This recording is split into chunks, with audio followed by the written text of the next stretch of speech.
Hi, everybody. Claudia here from Fluffy Cow Coffee. As you know, we're the only coffee company in the United States that supports farm animal sanctuaries, and we do this via our week-long online fundraiser where we donate $2.50 to a particular sanctuary somewhere in this country. And today we're so happy to see her again with the lovely Misty at Welcome Home Animal Sanctuary. Hi, Misty. Hello. Hi. Thanks for having me. It's so good to see you. It's been almost 3 years. I know it's been too long. I don't know how we let that happen. Well, we can't let it happen again. That's just ridiculous. So now, Misty, let's refresh our fan base, the Fluffy Cow people's recollection, because I know your fans know all about it. But tell us all about Welcome Home Animal Sanctuary, where you're located, how long you've been around, what your mission, etc. Okay. Well, we're located in Cresswell, Oregon, which is about, 10 miles south of Eugene. So we're close to Eugene.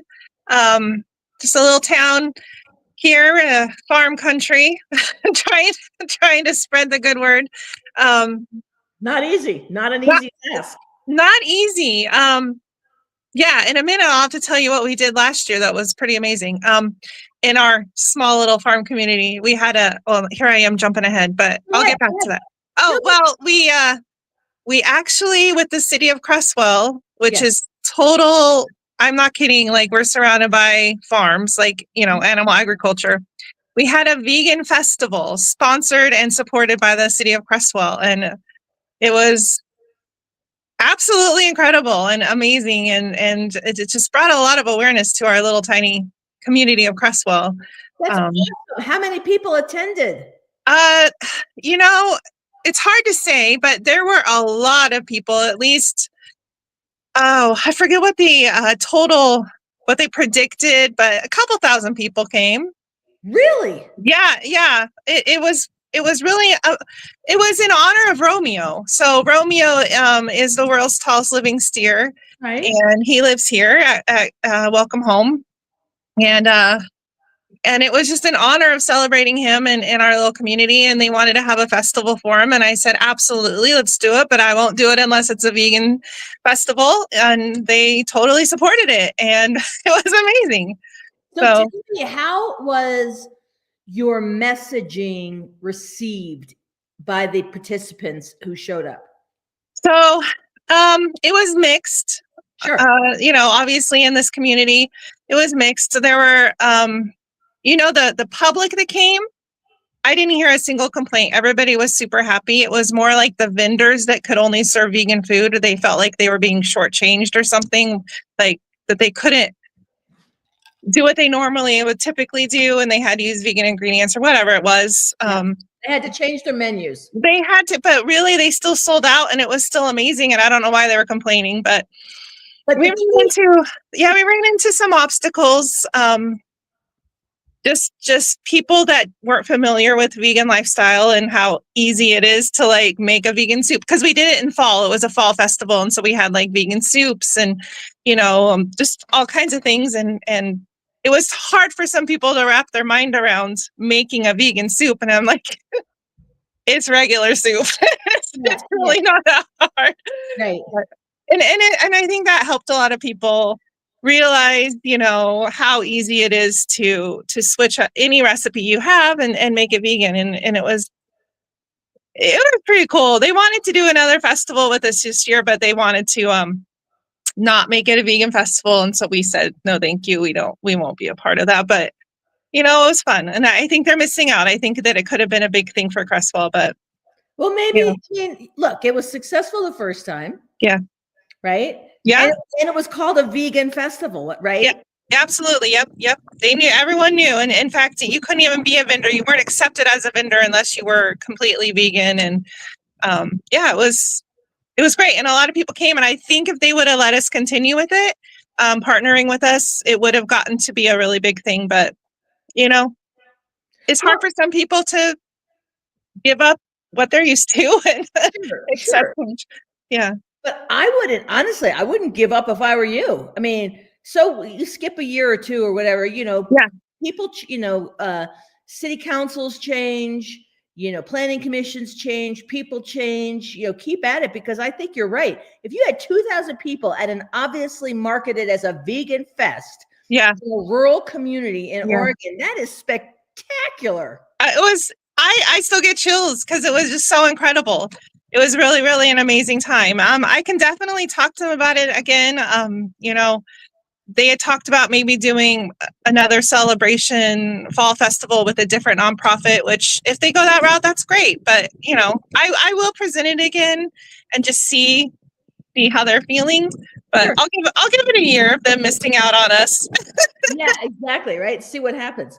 Now, okay. So Misty, now let's go back to the original question. I know. I'm sorry. I totally jumped ahead. That's a very exciting bit of news. Yeah, it was. It was really exciting. And by the way, for people listening, when you say the world's largest steer, it's like Guinness Book of World Record recognized large steer. Yes, correct. Yes. Which is that's just really something else. That's all I got to say about that. We did I guess yesterday's post it featured Romeo, so that's fun. Yeah, we had a little bit of challenge. We were trying to get a good picture of him, but he was not cooperating. We did the best we could. Yeah. Hey, did you get a mailing list from that event? Oh, people signed up at our booth for like a little bit, not as extensive one, not like from all of the people who came, but so let them know about this. Yeah. Oh yeah. No, I have been all over. I'm trying. I'm reaching out to everybody, doing all the community bulletin boards and all the things that I can think of. That's awesome. All right, now Misty, let's go back to Welcome Home. How long have you been around? I can't believe I'm saying this. 9 years now. Wow. I know. It's crazy. 9 years. That's fantastic. And how many residents do you have? Well, we're at 63. We've gone down a bit because when we first started, we took in a lot. Like as soon as you open your doors, the need is there. We filled up really fast. And, 9 years into it, a lot of them are aging out. They're elderly. And unfortunately, we've been losing a lot of friends lately, which has been hard. But it's their natural life cycle. And it's a privilege that we were able to let them live out their natural life and then give them a goodbye surrounded by love. And it's hard to talk about, but it's also like such a privilege. So it really is. And then, one, you did such a great job giving them a beautiful place to live out their natural lives. Yay for you. Yay for Welcome Home. And now you have room possibly for others. Yeah, right now we're just we're holding steady because I think we had accepted more than we really should have, just because it's impossibly hard to say no. Right. I learned, I had to start saying no, unfortunately, just because I needed to be able to care for everyone here. Right. So we're kind of just holding off right now, So tell me about the residents you have. Tell me about the species, sure. How many species, and give us some examples of how they came to Welcome Home. Yeah, sure. Well, we do have 5 steer. 4 were rescued from the dairy industry, including Romeo, and 1, his name is Buster because he busted through the fence from a neighbor's property to join us. And poor little guy, he was in real bad shape, and I was able to negotiate with our neighbor to let him stay with us. And wow, I couldn't let him go back. I don't know what I would have done if she wouldn't have agreed to let him stay here because he was so sick. But anyway, so how long ago was that? About 4 years ago, I think. And is this neighbor still your neighbor? Oh yeah. Sorry, it's hard because they always have animals over there, and oh my gosh, if your neighbor has animals that are not well, that must kill you. It's really hard.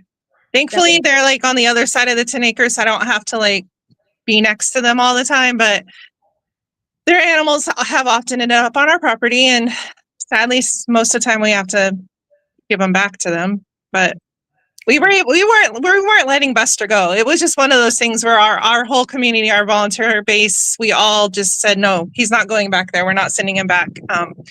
And so we just Yeah, we made it happen.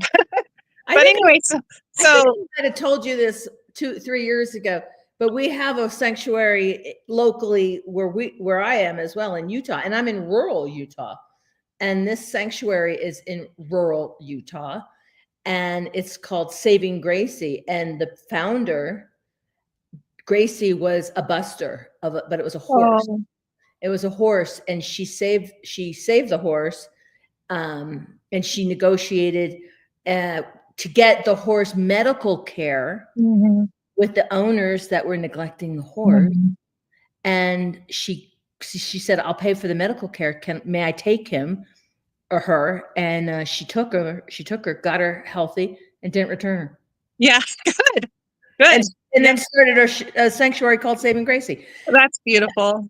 So, okay, so Buster's story is heartbreaking, but with a good ending, so that's good. So sweet. That is the sweetest boy. Oh my gosh. He is so sweet and gentle. But anyway, he holds his own because he's small. He's an Angus. He's a black Angus, and the other ones are like, taller dairy steer. But he's so sweet. Anyway, so we have steer, sheep, goats, pigs, turkeys, ducks, chicken, and sadly, right now we only have one alpaca. I would take in a friend for him when one comes up. I heard. Now I can't remember if it was you who educated me about alpacas in Oregon. Could have been you, but it might have been another rescue. It might have been a sanctuary that we support. I think we supported an alpaca sanctuary at one point. But anyway, there are a lot. Yeah. So that's how I learned about, and I know that this isn't unusual, that alpacas do so much better when Four Roots in Oregon is where we supported Four Roots, and that's right. They taught me all about alpacas. Yeah. And now that's how I knew that they need a friend. Yeah. To thrive, not to survive, but to thrive. Right. Exactly. Yeah. And unfortunately, his buddy just, he was really old, and he just, one day we knew it was coming, and we just comforted him, and he just passed. And unfortunately, that's part of it. But now we're looking for a new friend for his name's Digbert. Digbert, yeah. He's been hanging out with the sheep. He likes his sheep buddies, but we would like to get him an alpaca buddy. Sure. But yeah. So we have pretty much all the farm animals except for horses. And how big is your property? 10 acres.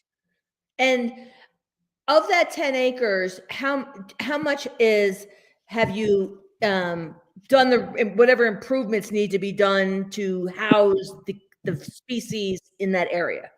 We've certainly built a lot of shelters. We've also, it's an ongoing, the fencing problem, as you can imagine, with the world's tallest steer is an ongoing problem. So we're constantly replacing fencing and like structurally just improving the fencing. That's a big thing. Yeah. But yeah. Do you let the public come visit? Yeah, that's the animals. That's part of our mission, is to help bring people. To help bring people to the sanctuary and make those connections. Yeah. A lot of people maybe haven't made that connection yet. The food on their plate and the actual being that they're eating. So that's pretty much the biggest part of our mission, not besides rescuing, obviously, but just helping people come meet the animals, hear their stories. I'd say 99% of the people who come here have no idea about the dairy industry. They're so surprised when, everybody asks, how did Romeo get that big? Why is Romeo so big? Romeo's completely normal sized. He is not abnormal. He's a male Holstein. They don't get to grow up. He was just allowed to live. He was allowed to live. And so explaining that to people and bringing that awareness, that's why we do it. Yes. So definitely we have what we call welcome walks, where people come. We do them every Sunday. People come and meet the animals and hear their stories. That's wonderful. I mean, honestly, such a draw to have Romeo. A lot of people come here to meet him, but then through his story and then meeting the other animals while they're here, we're hoping we're creating change and planting those seeds. Because I just have to put this out. I feel like the whole Romeo thing makes me feel really weird, because it was really hard for me to decide if I wanted to even I understand. go that route, because Mhm. we did not want to exploit him in any way. Right. That's not who he is to us. Right. But we collectively decided to go ahead and pursue it because his story is creating awareness, and he's an ambassador, and that's why we're doing it. Yeah. We don't care about his height except for what it relates to his health, and he's he's just our boy. I totally understand that. Yeah. I totally understand that. Yeah. But the good outweighs the negative, as long as Yeah. he's okay, right? He's loving it. Okay with the attention, and he doesn't feel stressed about being around. Every Sunday. Last Sunday, we actually had a bye week. We took the week off for everyone to have a break. Romeo stood at the gate wondering where his people were. He's like, where are my people? He loves it so much. And I did, as much as a person can communicate with an animal, I feel like Romeo and I are really close. And I did talk to him about it before I even did it. I like, Romeo, would this be okay? Like, can we use you in a way? Like, we want to share your story. We want to let your story change hearts. And I believe he was super okay with it, and wanted to be that ambassador. So, well, he sure seems to like it. He loves it. He loves it. I mean, that's really the deal, right? Yeah. The deal is, if the resident loves to be touched by humans, and yay. Yeah. Then that's a great ambassador to get the word out and try to educate and change people's hearts. Absolutely. And we don't force him in any way. Right. If it stresses them, then no. Yeah. When he's done and he wants to go out to the pasture and lay down, that's what we let him do. We don't, like, if people come and they're like, oh, we came to meet Romeo, I'm like, I'm sorry, he's laying down. This is his home. Right. And we respect his choices. So yeah, I mean, his needs and wants are definitely first, and making him comfortable. And it's been interesting. I totally get the conflict, but I think where you landed is the right, is the perfect place, because he digs it and you're doing good work. Yeah, thank you. Yeah, it's rewarding to hear people ask, like, well, what do you mean he was rescued from a veal crate? What does that mean? And I get to tell the story. And so it's been worth it. It's been hard, because I'm not, like, this is so uncomfortable for me. I have such bad social anxiety, but I pushed it. I'm pushing myself every day just to help spread the word. And well, you're doing great, Misty. I know last year you were really nervous. So 3 years ago, it was a while ago. 3 years ago, you were super nervous, but you're killing it. You're doing a great job, and nobody would ever know you had social anxiety. I have to do a lot of interviews with Romeo. I'll never get used to it, but it's become a little bit easier. Yeah, I'm sure. Now, listen, we're getting towards 20 minutes. I mean, I could talk for an hour. I know, sorry. Talk about the fundraiser. So we gotta remind your fans, and we'll remind our fans, that the fundraiser started Monday morning and it ends Sunday at midnight. So we have 3.5 more days to get the word out, to sell, buy, and we donate $2.50 for every item sold on the website during the course of the fundraiser. And then for your fans, those who buy, Beth will send you a shortened URL. You can send the shortened URL out to your fans, and then anytime they buy again in the future, you'll continue to get donations. Oh, I didn't know that. That's amazing. Yeah. That's our affiliate program. That's super neat. That's great. Cool. Yeah. So we have fun species specific swag. So if you don't, if you don't drink coffee, whatever. If you don't, you should drink coffee. Such cute merchandise. I love it. I just love it. They're so cute. Misty, you're seeing the new bags. Yes, I love it. New bags. They're so cute. So cute. Good job. I just think they're adorable. I think they're adorable. They are. So anyway, if you don't drink coffee, there's lots of things to buy. but our coffee's fantastic. Don't forget that. Yeah. It's not just a good mission with crap coffee. It's a Yeah. good mission with great coffee. Definitely. So we'll spread the word. Now, Misty, give me an idea of what like a $200 donation would do. Well, right now, I mentioned the fencing. We actually tore down one of the fences that really needed replaced, and we're rebuilding it from scratch. And so we've got that project going on. Our barn roof leaks, so we're hoping to raise funds to replace the roofing on the barn. Other little projects, just lots of projects to keep All the right. animals healthy and safe. All right. So call to action, folks. Let's buy great coffee, fun merch, whatever you need, whatever you want to help Misty and Welcome Home Animal Sanctuary, because we want to help fix the roof and we want to help with fencing. Yes, that sounds wonderful. All right. Well, Misty, you get after it. We'll get after it. We'll do the best we can. And I hope to write you a big old check on Monday. I hope so. Thank you so much for letting us be a part of this. Oh, it's our pleasure. We love everything you do and you're adorable. And thank you for everything you do. Thank you. Thanks. Have a Thanks. great weekend and stay cool and hydrated. Yeah, I'll try. Or stay hydrated if not cool. Yeah. Very important. Yes. Have a good weekend. Thank you. You too. Okay, bye.